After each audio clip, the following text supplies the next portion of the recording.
Good evening. Thank you for tuning into today's news program. This is your evening bulletin news on Tujenga FM with me, Angela Bombe. In our highlights today, a win for workers as High Court rules housing levy unconstitutional. Tragedy strikes with the ongoing El Nino rains, claiming the lives of 120 people across the country, according to government reports. Also tonight, is the government's move of privatizing 11 parastatals a wise move? Find out more. Now, starting us off today in the news is an almost twin regarding the newly introduced housing levy to the employed people in the country. Kenya's High Court declares unconstitutional a 1.5% levy intended to fund affordable housing that was imposed as part of the finance law adopted in June, but later stayed the ruling until January 10, 2024 to allow the government to appeal. In its ruling, the court says the government has not provided a rational explanation to why it had imposed the housing levy only on workers with employment in the formal sector.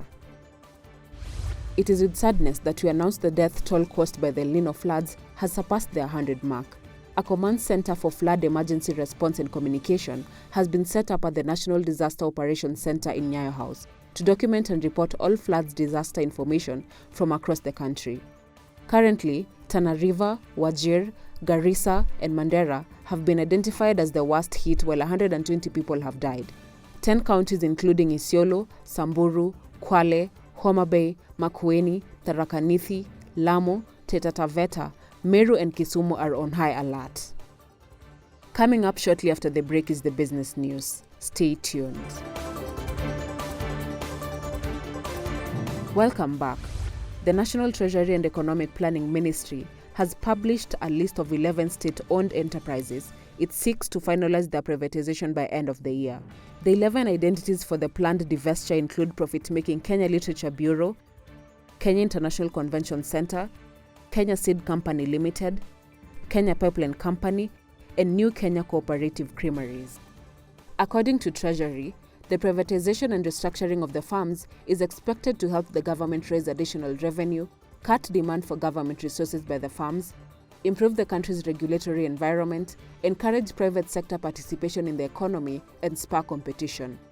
The other firms which are up for sale include National Oil Company of Kenya, Numerical Machining Complex, Kenya Vehicle Manufacturers Limited, Rivertex East Africa Limited, Western Kenya Rice Mills Limited, and Mwea Rice Mills.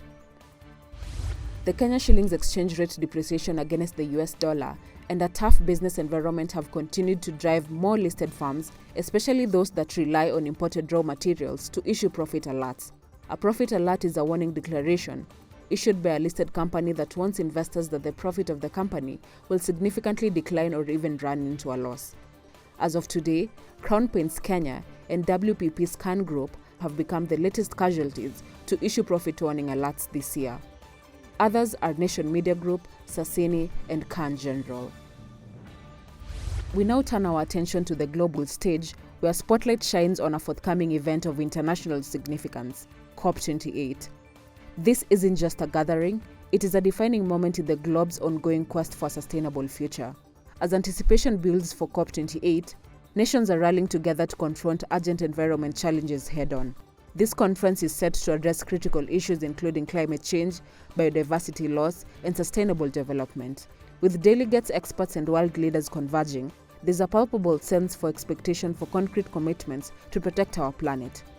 The conference will be running from November 30th, 2023 to December 12th, 2023, as the 28th Conference of the Parties, the global decision-making body of the UN Framework Convention on Climate Change, convenes in Dubai.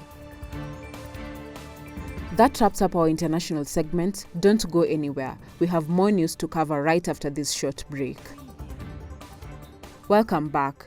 Let us now dive deeper into the exciting matters, entertainment and sports news. Kenyan sensation, the beloved boy band Sauti Sol, is making waves again.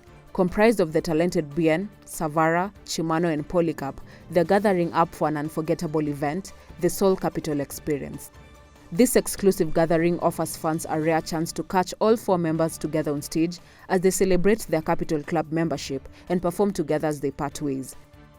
To join this extraordinary celebration, Fans can secure early bird tickets for 30,000 Kenyan shillings or regular tickets for 35,000 Kenyan shillings. This event will be held on 23rd November 2023 at Capital Club East Africa. On to our sports news. It is time to gear up for the latest adrenaline-pumping story for the world of sports. Kenya will on Wednesday 29th November 2023 host Botswana in the first leg of the final round of the 2024 African Women's Cup of Nations qualifiers. This match will be played at Nyayo National Stadium from 3 p.m. with the return leg scheduled for December 5th, 2023 at Gaborone National Stadium in Botswana.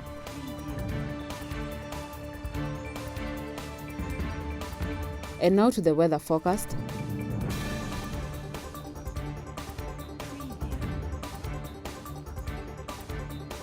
More rains are expected in most parts of the country, so plan accordingly for the same.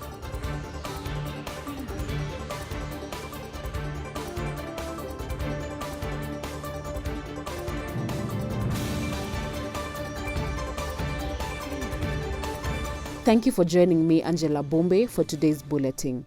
Join me again tomorrow for more updates and stories. From the news desk to you, we wish you a wonderful evening and even better day tomorrow.